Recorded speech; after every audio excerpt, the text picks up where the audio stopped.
Thank you, Mr. Holt. Thank you all. It's an honor to be here. Almost exactly 4 years ago, I visited the campus of Benedictine College for Presidential Scholarship Weekend. It was that weekend that, for the first time, I met many of the students who would become my classmates and some of my closest friends.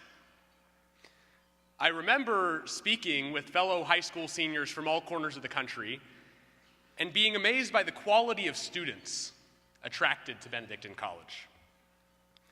Here I was, a 17-year-old kid from Pittsburgh, Kansas, meeting students who had published books, traveled the world, dedicated hundreds of hours of service to their communities, and accomplished things that I didn't even know were possible. By the time I got home from that weekend, I had thoroughly convinced myself that there was no possible way I could have received a scholarship.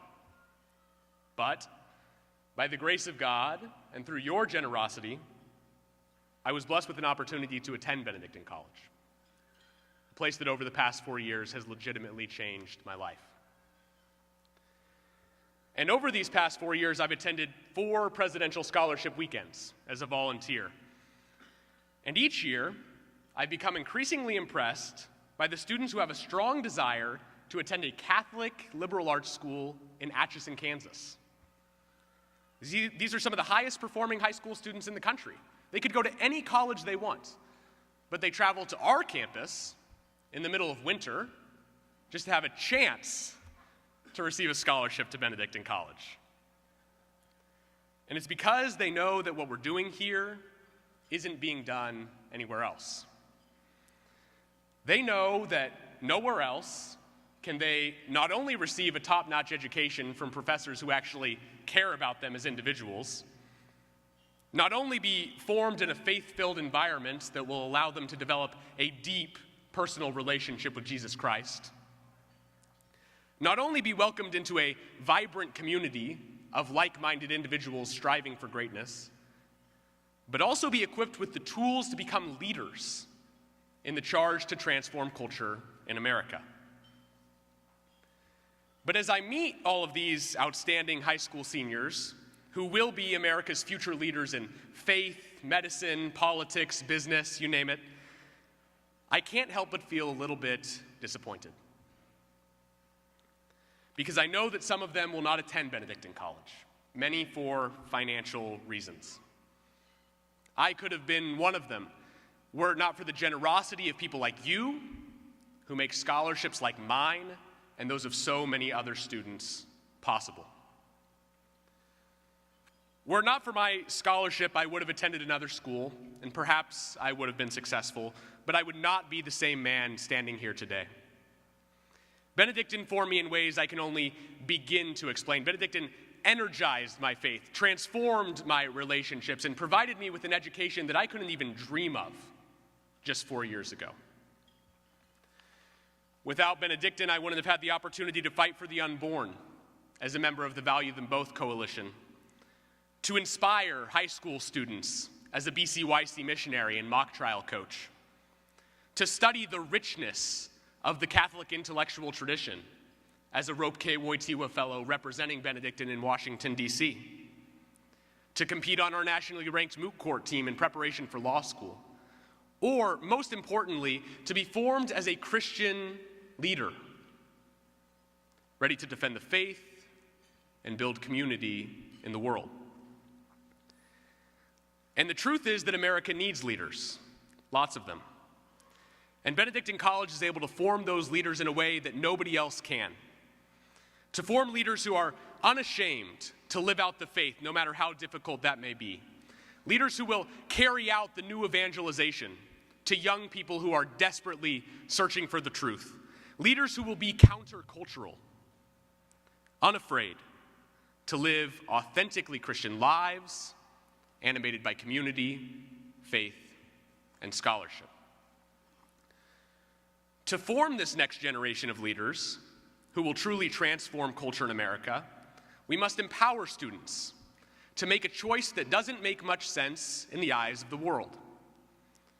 To travel to Northeast Kansas, to be educated at a college that is authentically Catholic, holistically committed to the liberal arts, and uniquely Benedictine. And empowering students in this way requires scholarships, yes.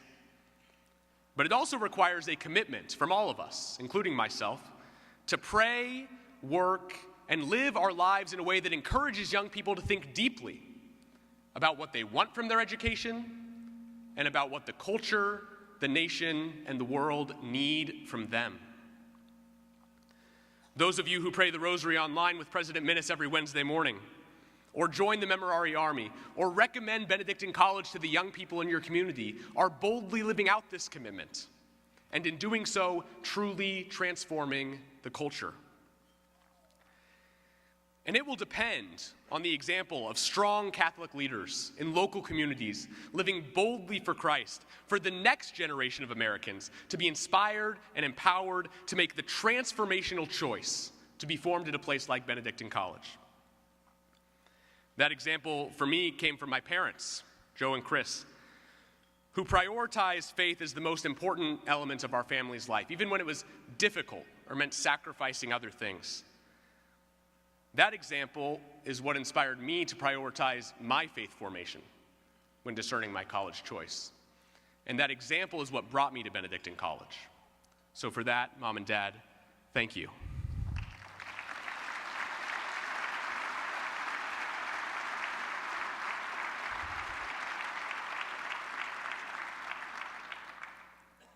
And if you asked every other student in this room, I guarantee they could point to somebody whose example of faith inspired them to choose Benedictine College.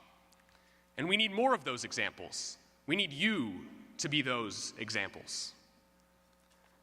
Because the young leaders who will inherit this nation and transform this culture aren't going to come from schools which teach them to hate America and its founding principles, or to reject their faith and the traditions of the church, or to live self-centered and individualistic lives. Rather, they'll come from schools like Benedictine College, where we are formed in a 1,500-year tradition to do what Benedictines have always done: live, pray, and work in a community of faith and scholarship. And it is up to all of us to carry on that tradition by living our lives in a way that is so dedicated to others, that is so faithful, that is so authentically Catholic, that young people will look at our example and be inspired to be that person. And to realize that Benedictine College is the place that they become that person. And so I challenge you. Give tonight to empower students to be formed in this Benedictine tradition. Give tonight to bring the next generation of leaders to Benedictine College. Give tonight to join the front lines in the battle to transform culture in America. It's only through the generosity and example of every person in this room that I'm standing here tonight equipped to join that battle.